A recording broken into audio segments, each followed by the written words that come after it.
Today I'm going to show you how I clean and wax a dirty table saw top and blade.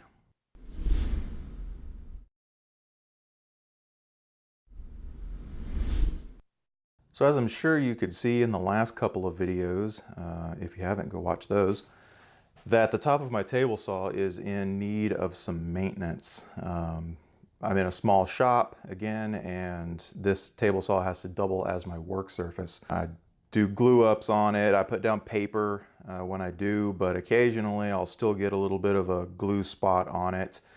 I'm on the southeast side of Houston, just a few miles from the bay, and the humidity here is insane. Just about any cast iron surface in here flashes over with rust pretty quickly. If I don't stay on top of maintenance and clean it and wax it, almost weekly, it'll start to deteriorate pretty quick. So I haven't done it to this in a while, so I thought I would show you how I do it. So normally I would start off with one of these green Scotch-Brite pads, just kind of going over the surface and see what I can break off. Most of this is fairly light rust on here, so I don't think it's going to take a whole lot of elbow grease to pull off today. I'm going to go ahead and use some 400 grit sandpaper. Little did he know that the best laid plans of mice and men often go awry, and he would not be doing this exactly as he thinks he is going to be describing it today on this surface to get it all good and smooth and prepared for its coating. You can just use a sanding block with this and put some elbow grease into it, but I decided that one of my new favorite ways to do it is just to stick it onto my random orbit sander. I'll just cut a piece down from here and just put the thing on low and just go to town on it, and that significantly decreases the amount of effort it takes. We'll put down a little bit of WD-40 on the surface to lubricate it. Previously I've used Johnson paste wax to coat the table. Just fold up a paper towel and dip it into here and coat the surface, let it dry and buff it out. That takes a little bit more effort, and this stuff stinks. The shop stinks for days after I've used this stuff. So I saw a few other woodworkers on YouTube using Bostik Glide Coat, so I ordered some of that, and we're going to try that out. I'm also going to clean up the blade, show you how I do that, and I got some Bostik blade coat to put on that. I'm not affiliated with Bostik in any way, but I thought I would try them out and see how it fares compared to wax. Now, there's plenty enough friction between the Scotch-Brite pad and the sandpaper that's on the random orbit sander that it will stay on there just putting a little bit of downward pressure.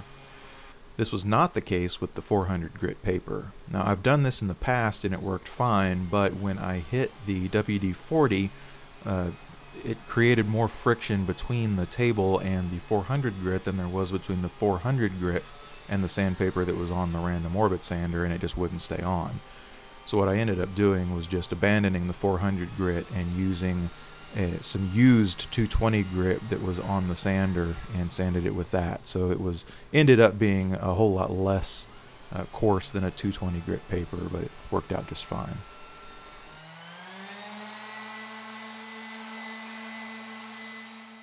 I'm reminded of the scene in Kung Fu Panda where Master Oogway says that one often meets their destiny on the road they take to avoid it.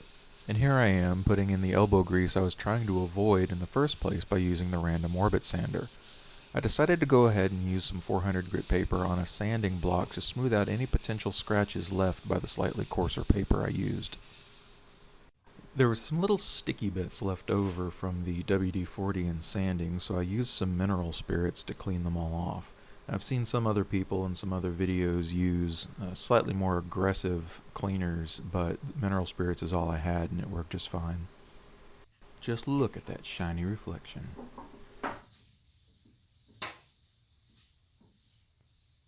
To test how slick my saw top is, I like to use the incredibly scientific method of sliding a piece of wood across to see how far it goes. I'm pretty sure this must be how they do it at Underwriters Laboratories.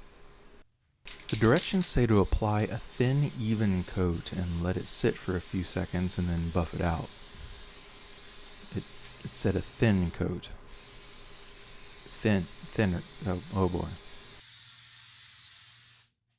I let it sit for about 15 seconds or so and then buffed off the haze with some paper towels. Then I repeated the super scientific test of sliding the board across the saw to see what a difference it made. Much better. So I take off the saw blade and then soak it in a bucket of Simple Green. This is one of those little saw blade cleaning containers that they sell at Rockler.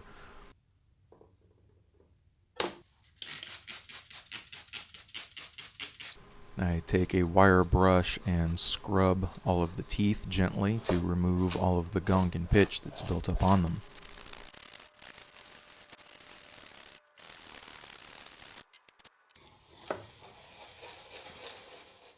Then I take it out and dry it off with a paper towel.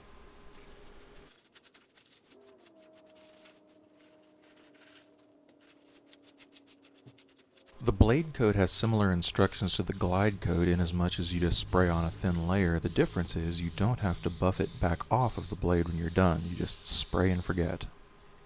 You can see here on the back that it says it reduces blade cleaning. I'm all for reducing cleaning.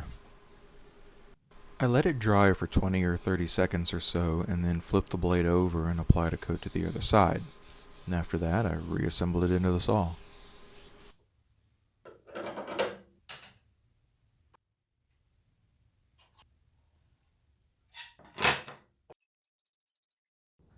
All right, so I know this has been fairly basic information, but hopefully it'll help somebody out there. If you like this video, go ahead and give it a thumbs up and subscribe so you can see more. If you didn't like it, go ahead and give it a thumbs down and subscribe so you can hate on all of my videos. The YouTube algorithm doesn't much care either way. So until next time, take care. Yeah, it never gets old.